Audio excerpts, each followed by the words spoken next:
Hello friends, मैं doctor Dwarka. दोस्तों, क्या किसी स्किज़ोफ्रेनिया पेशेंट के साथ डेटिंग की जा सकती है? क्या उनके साथ रोमांटिक रिश्ते बनाए जा सकते हैं? या कोई सामान्य व्यक्ति जिसको कोई बीमारी नहीं है वो किसी स्किज़ोफ्रेनिया पेशेंट के साथ डेटिंग की संभावनाएं तलाश सकता है या रोमांटिक रिश्ते बना सकता है? आज हम इसी पर बात करेंगे और ये बहुत ही ज़रूरी टॉपिक है। बहुत से लोगों के दिमाग में ये बातें हैं कि स्किज़ोफ्रेनिया में क्या स्थिति रहती है, क्या लोग कर पाते हैं या नहीं कर पाते, या और बहुत सारी इस तरह की इस टॉपिक से जुड़ी हुई बातें उनके दिमाग में रहती है। तो आज हम इस वीडियो में यही बातें डिस्कस करने जा रहे हैं और ये वीडियो आप सभी के लिए बहुत काम का है। जिन लोगों के आसपास कोई इस तरह का पेशेंट है उनके लिए भी बहुत ही ये काम का है, और जिन के साथ नहीं है उनके लिए भी बहुत ज़रूरी है, क्योंकि ये जानकारी अगर आप शेयरिंग करते हैं तो इसका बेनिफिट हर हाल में लोगों को मिलता है। वीडियो आप पूरा देखें।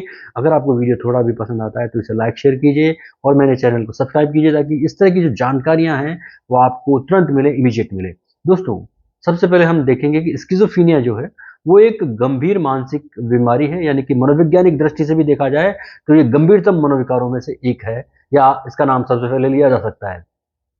तो जिस व्यक्ति को स्किज़ोफ्रेनिया है उसके दैनिक जीवन में और उसके रिश्तों में इस स्किज़ोफ्रेनिया की वजह से बेहद महत्वपूर्ण शिथिलता, यानी कि लूजनेस सी स्थिति आ जाती है या बन जाती है।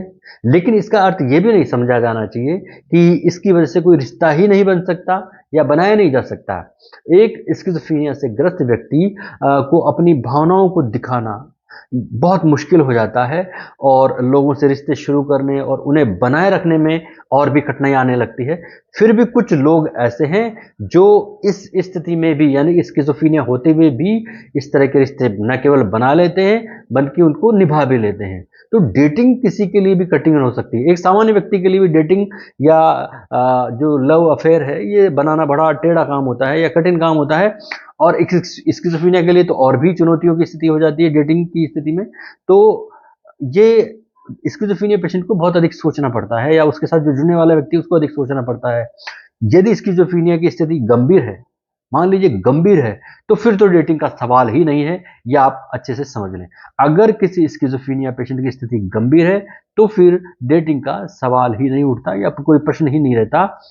भले ही फिर इलाज काफ़ी लंबा चला हो, रेगुलर चला हो, लेकिन जब स्थितियाँ गंभीर रहती है या रही हुई होती हैं, तो स्किज़ोफ्रेनिक पेशेंट बहुत सारी ऐसी गतिविधियाँ होती हैं जीवन की जिनका वो आनंद नहीं ले पाता या उसमें उसको कठिनाई होने लगती है।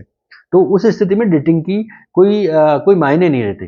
तो अधिकांश मामलों में जब किसी को पता लगता है कि स्किज़ोफ्रेनिया है, तो ज़्यादातर मामलों में लोग डेटिंग से बचने का प्रयास करते हैं।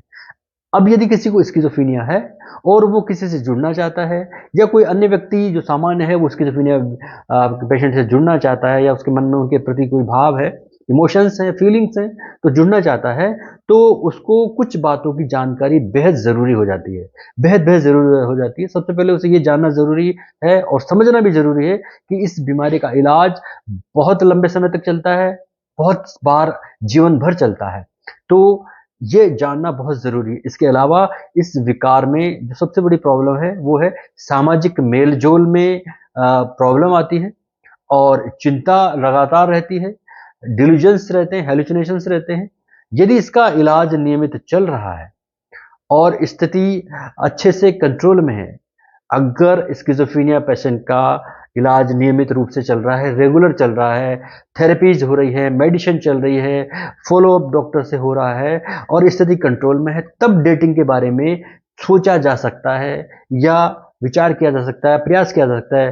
हालाँकि स्किज़ोफ्रेनिया से पीड़ित कई लोगों की स्थिति इस तरह की नहीं होती कि वो इस दिशा में सोचें, लेकिन फिर भी कुछ स्थितियों में जहाँ स्थिति अंडर कंट्रोल है, जहाँ व्यक्ति अपने बारे में स्वचेतना के ऊपर है, बार-बार डॉक्टर से मिलता है, फ़ॉलो-अप लेता है, थेरेपी लेता है, मेडिसिन रेगुलर ले रहा है, मेडिसिन में कोई रुकावट नहीं है, तब वो इस स्थिति में विचार कर सकता है। एक स्किज़ोफ्रेनिक पेशेंट को अपने डॉक्टर से ये ज़रूर पूछना चाहिए कि क्या उसका उपचार उस पर काम कर रहा है या नहीं कर रहा। ये बात अच्छे से समझ लीजिए। एक स्किज़ोफ्रेनिक पेशेंट को या तो वो खुद पूछे या उसके फैमिली के मेंबर पूछे कि क्या जो वो ट्रीटमेंट दे रहे हैं उसका उपचार पूरा प्रॉपर कर रहा है या नहीं कर रहा है। क्या उपचार से जीवन के किसी अन्य मुद्दों, उपचार के साथ-साथ जीवन के किसी और मुद्दे पर भी बात की जानी चाहिए या कर सकते हैं? क्या शेष जीवन को कैसे बिताएँ? डॉक्टर से पूछा जाए कि जो शेष जीवन चल रहा है उसको जीवन को बिताने के लिए क्या क्या मुद्दे ऐसे हैं जिन पे हम बात कर सकते हैं। तो इसके बारे में कैलिफोर्निया के मनोचिकित्सक एलेक्स दिमित्रोव ने ये बताया कि एक स्किज़ोफ्रेनिया का पेशेंट रेगुलर इलाज का हकदार है, उसको रेगुलर इलाज मिलना चाहिए, रेगुलर इलाज चलना चाहिए और डेटिंग इसमें बाधा बन जाती है। ये एलेक्स दिमित्रो की का विचार था, उनका मानना था कि स्किज़ोफ्रेनिया में ट्रीटमेंट रेगुलर चलता है, दवाएं रेगुलर चलती है, डॉक्टर से लगातार फॉलोअप रहता है, मिलना रहता है, तो डेटिंग इसमें बाधा डालती है। सिंपल सी बात है, अगर कोई व्यक्ति इस दौरान जब वो प्रॉब्लम में है तो डेटिंग इसमें बाधा डालेगी। अब दूसरी बात, आप या जिस व्यक्ति को ये प्रॉब्लम है वो इसके बारे में क्या सोचता है, उसके घर के सदस्य क्या सोचते हैं, और जो व्यक्ति जुड़ना चाह रहा है या जिससे जुड़ना चाह रहे हैं उसको इस बीमारी के बारे में, इस विकार के बारे में आप किस तरह बताते हैं, ये बहुत ज़रूरी है। आप इस बीमारी के बारे में किस तरह बताते हैं सामने वाले व्यक्ति को। पिछले कई दशकों से इलाज में काफ़ी इम्प्रूवमेंट हुआ है, काफ़ी चेंजेज आया है। अधिकांश लोग फिर भी अधिकांश लोग मानसिक बीमारी को अलग दृष्टि से देखते हैं, अच्छा नहीं समझते। वेल एजुकेटेड लोग, अच्छे अच्छे इंजीनियर, आईआईटी हमारे पास काउंसलिंग के लिए हमसे बहुत से ऐसे लोग टकराते हैं और मिलते हैं, तब हमें सरप्राइज होता है कि ये व्यक्ति इतने अच्छा एजुकेटेड है, पढ़ा लिखा है, फीलिंग समझता है, लोगों को फीलिंग्स के बारे में बताता है और अपने ही साथी के बारे में उन चीज़ों को सीरियसली नहीं ले रहा, बहुत अलग तरीके से ले रहा है, जैसे तो ये बिल्कुल इसको दुनिया की सबसे गंभीरतम बीमारियों में एक समझ रहा है। तो ऐसा नहीं है। तो आज स्थिति ये है, अधिकांश लोग इस स्किज़ोफ्रेनिया को, चाहे पढ़े लिखे हों, चाहे कम पढ़े लिखे हों, ज़्यादा पढ़े लिखे हों, बहुत बड़े ओहदों पर हों, वो भी इसको अलग दृष्टि से देखते हैं, अच्छा नहीं समझते, सच्चाई को जानने का प्रयास ही नहीं कर सकते। स्किज़ोफ्रेनिया के बारे में अधिकांश लोग बहुत तरह के नेगेटिव लेबल लगा के बैठे हुए हैं। बहुत सारे, क्योंकि इसमें डिल्यूजन्स होते हैं, मतिभ्रम की स्थिति हो जाती है, या इसके बारे में बहुत सारे मिथ्या धारणाएं लोगों ने बना रखी है कि इसमें ऊपर की कोई छाया आ गई या ऐसी स्थितियां आ गई। तो लोग, पढ़े लिखे लोग भी इन धारणाओं को जब बना के रखेंगे तो फिर इस तरह की स्थिति में कहाँ तो व्यक्ति उससे जुड़ पाएगा, कहाँ डेटिंग कर पाएगा। तो बहुत सारे लोग जो न केवल बहुत अच्छे पढ़े लिखे हैं, बहुत अच्छे समझते हैं, लोगों को बहुत अच्छी तरह बताते हैं, वो भी स्किज़ोफ्रेनिया के बारे में अच्छी धारणाएँ नहीं रखते, इसके बारे में नेगेटिव टैबू उन्होंने दिमाग में बना रखे हैं, तो उसका तो कोई ट्रीटमेंट ही नहीं है। तो लेकिन अधिकांश लोग, ये समझना चाहिए अधिकांश लोगों को कि चाहे जैसी भी स्थिति हो, स्किज़ोफ्रेनिया में व्यक्ति हिंसक नहीं होता, जबकि बहुत सारी स्थितियों में व्यक्ति हिंसक हो जाता है। ये अच्छे से समझना चाहिए।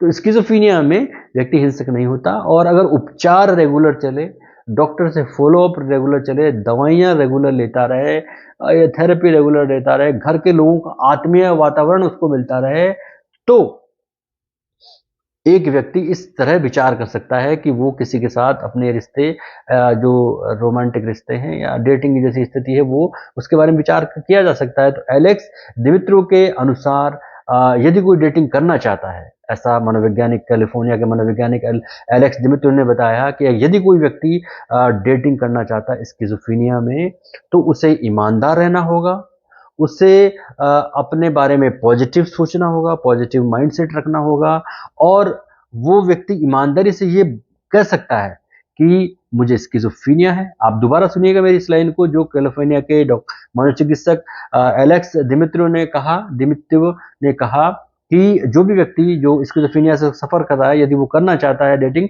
तो वो एक्सेप्ट करे कि वो स्किज़ोफ्रेनिक पेशेंट है, उसका इलाज लंबे समय से चल रहा है, प्रॉब्लम उसकी अंडर कंट्रोल है, उसको कोई लक्षण अभी नहीं आ रहे, लेकिन फिर भी स्किज़ोफ्रेनिया एक स्थायी मनोविकार है, और इसमें व्यक्ति के सोचने, महसूस करने और व्यवहार करने के तरीके प्रभावित हो जाते हैं। ये सामने वाले को बड़ी ईमानदारी से, बहुत ही पॉजिटिवनेस के साथ उसको बताना चाहिए। हो सकता है जब व्यक्ति बताए तो सामने वाला जो व्यक्ति सुन रहा है वो नकारात्मक माइंडसेट का हो जाए या आश्चर्य भरी निगाहों से देखे, लेकिन जिसको आपकी परवाह है, जो आपसे जुड़ना चाहता है, इस स्थिति में भी वो आपसे, आपकी परवाह करेगा, आपसे जुड़ना चाहेगा, आपकी बातों का समर्थन करेगा और समर्थन करने के तरीके ढूंढेगा। ओवरऑल डेटिंग इस स्थिति में चुनौतीपूर्ण है, लेकिन इससे कोई फर्क नहीं पड़ता कि व्यक्ति कौन है, क्या है और किसे जीवन साथी के रूप में वो चुनना चाहता है। तो स्किज़ोफ्रेनिया में डेटिंग बहुत ज़रूरी है, चुनौती भरी है। बहुत स्थितियों में संभव है कि बहुत से लोग इसके बारे में सही जानकारी नहीं रखते, और बहुत से लोग जब इसके बारे में अच्छे से जान जाते हैं, समझ जाते हैं, इसकी इलाज के बारे में समझ जाते हैं, तो बहुत से लोग सार्थक तरीके से इन रिश्तों के बारे में विचार करने लगते हैं। और लास्ट में आप निराश कतई ना हो, क्योंकि किसी भी मानसिक बीमारी में, न केवल स्किज़ोफ्रेनिया बल्कि किसी भी मानसिक बीमारी में लोगों के स्वस्थ, सभ्य और रोमांटिक रिश्ते हो सकते हैं। एक रिश्ता बनाया जा सकता है यदि कोई व्यक्ति सामने समझने वाला हो, तो ऐसे भी एग्जाम्पल हैं। हर व्यक्ति की कोई ना कोई समस्या होती है, चाहे वो मेंटल हो, फिजिकल हो। बहुत सारे लोगों को अलग अलग तरह के फिजिकल होती है, किसी को हार्ट की होती है, किसी को कैंसर की होती है, किसी को क्या होती है। तो फिजिकल के साथ साथ मेंटल प्रॉब्लम भी होती है, उसको वैसे ही देखा जाना चाहिए। और एक अच्छे इंसान के साथ साथ एक स्किज़ोफ्रेनिक पेशेंट को भी अपने प्यार के बारे में एक सहयोगी, एक अच्छे सहयोगी जो रिश्ते को निभाने वाला हो, वो उसका हकदार होता है और वो इस बारे में विचार कर सकता है। यदि वो अपनी चीज़ों को मेंटेन करता है, इलाज को करता है, थेरेपी मेंटेन करता है, दवाइयाँ प्रॉपर लेता है, डॉक्टर से फॉलो अप रखता है, तो वो एक अच्छे सहयोगी साथी का हकदार है और वो इस पे विचार कर सकता है। इसी तरह सारी दुनिया को इस बारे में पॉजिटिव माइंडसेट करते हुए विचार करना चाहिए। मेरा ये वीडियो आपको थोड़ा भी अच्छा लगा हो तो आप इसे लाइक करें, शेयर करें और मेरे चैनल को सब्सक्राइब करें। धन्यवाद, नमस्कार।